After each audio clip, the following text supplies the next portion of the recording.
Welcome to SouFLoTV again, everybody. This is your host with the most. Okay, so Canada has announced a 3-year permanent resident pilot for eligible agricultural food workers. The agri-food workers and all that will be explained in a minute. I know you're thinking farming. It's not farming only.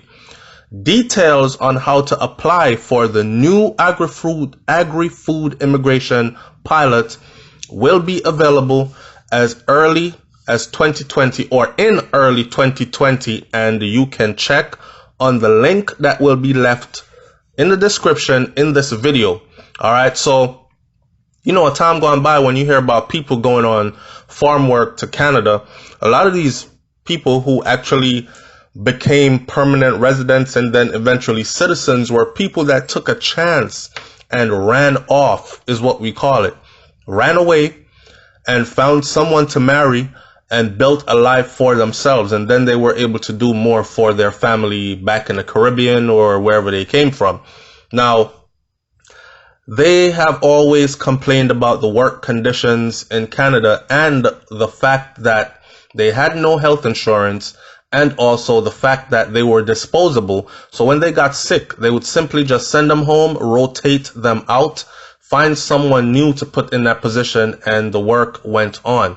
Also, there was no way for them to become a part of the system, to become permanent residents or even a gateway to citizenship one day possibly.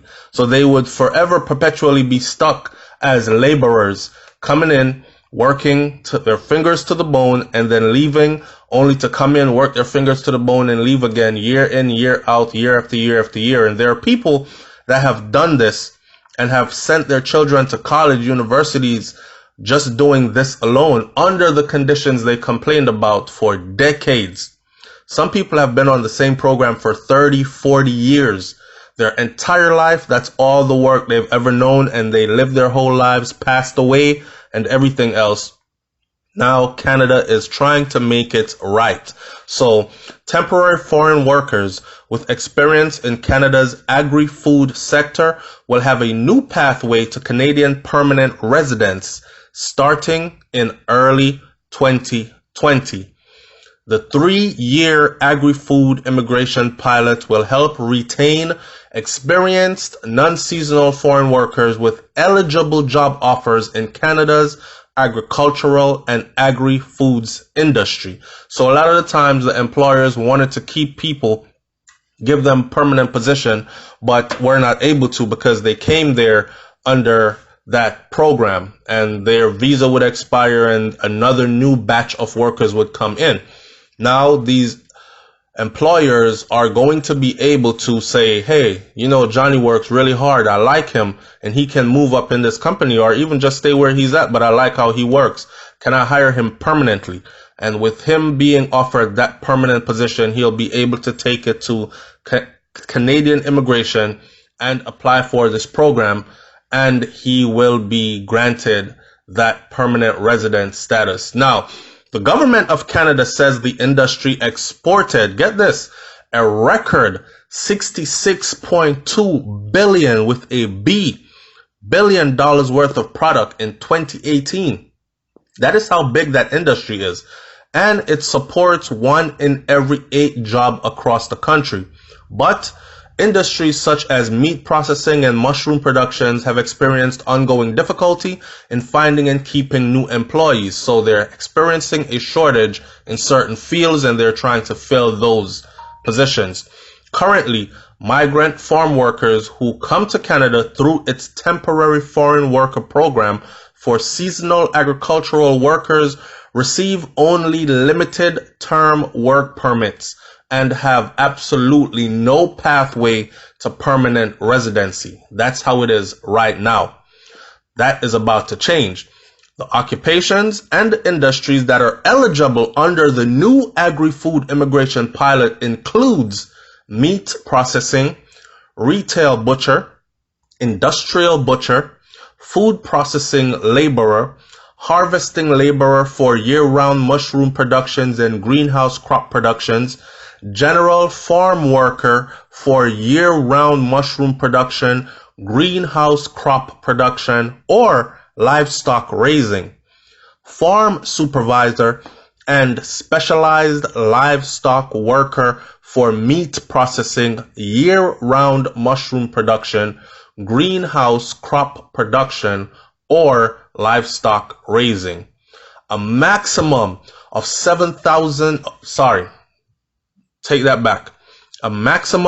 2,750 principal applicants will be accepted for processing each year under the pilot.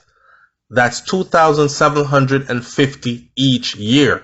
I'm asking you to pass this on to someone that you know that have been going on farm work for a while now. They might not know about this. So each year, 2,750 principal applicants will be accepted for processing through this new program. With family members, Immigration, Refugees and Citizenship Canada, that is the IRCC, said that the pilot could welcome approximately 16,500 new permanent residents to Canada over the course of that 3-year period. You might want to be a part of that 16,500. Temporary foreign workers who come to this country and work hard, filling permanent jobs, should have a fair and reasonable chance to become a Canadian, regardless of the job they are filling, said Roger Kuzner, Parliamentary Secretary to Canada's Minister of Employment, Workforce Development and Labour, said in this news release. The agri-food immigration pilot follows other recent initiatives by the Government of Canada that aim to help temporary foreign workers transition into permanent residency. This initiative includes new pathways for caregivers and dedication of 2,000 additional provincial nominee program spaces to eligible, intermediate, skilled, temporary foreign workers. Okay? And it also includes caregivers. Now, eligible requirements for this program. The eligible requirements for this program, so far, they have 12 months of full-time, non-seasonal Canadian work experience in the temporary foreign worker program. Now, this is why I said, if you know someone that has been going to on this program for a while now, then you might want to pass this on to them. What ends up happening is a lot of the times, these guys really don't pay attention to these updates, and this opportunity might slip by. Okay?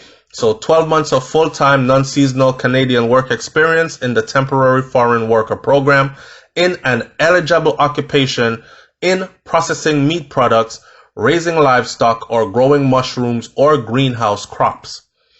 Then they must have a Canadian language benchmark level 4 in English or French. Most Jamaicans do. Most Caribbean people do. The foreign equivalent to a Canadian high school education or greater. Most, if not all of them do. An indeterminate job offer for full-time. Indeterminate job offer. So all they need is just a job offer for full-time. Indeterminate.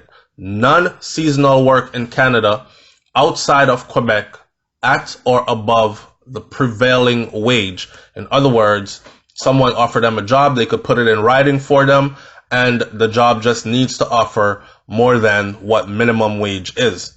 The federal government says details on how individuals can apply for the pilot will be available in early 2020, and I will give you the link in the description below where you can go and check early 2020, which is not far away. We're in September. We have October, November, December. So we would say 4 months from now, this will start. Okay. Eligible employers in the meat processing sector, and this is for the employers in the meat processing sector who use the pilot, will be issued a 2-year labor market impact assessment, LMIA. And in order to be eligible, the meat processors will be required to outline their plan to support the temporary foreign worker in obtaining permanent residency. So you see, even your employers through that plan will be on board, required to outline on paper how they plan to support. Well, we will be helping them to set up their living space and pay them this much. That way we know their bills are covered and they'll have money extra or whatever. I know people are going to be saying, but a lot of these guys are married and they have family. What about their family? Knowing Canada and how Canada is driven and built, I don't think they would want someone to become a permanent resident in their country that is married and expect them to just move away and leave their child and their wife or husband in another country. So I'm expecting that this will benefit not only that person individually, but also the family as well. Unionized meat processors will require a letter of support from their union, and non-unionized meat processors will have to meet additional requirements to ensure that the labor market and the immigrant workers are protected. Now, there you have it. And with this information, I hope that you pass this on to someone. This is a big change that is about to happen. And like I said before, it will be benefiting a whole lot of our people if they apply themselves. Leave your comment in the comment section below. Do you think this is a good look? Do you know anyone that went on farm work? Did it benefit them and their family? Were they able to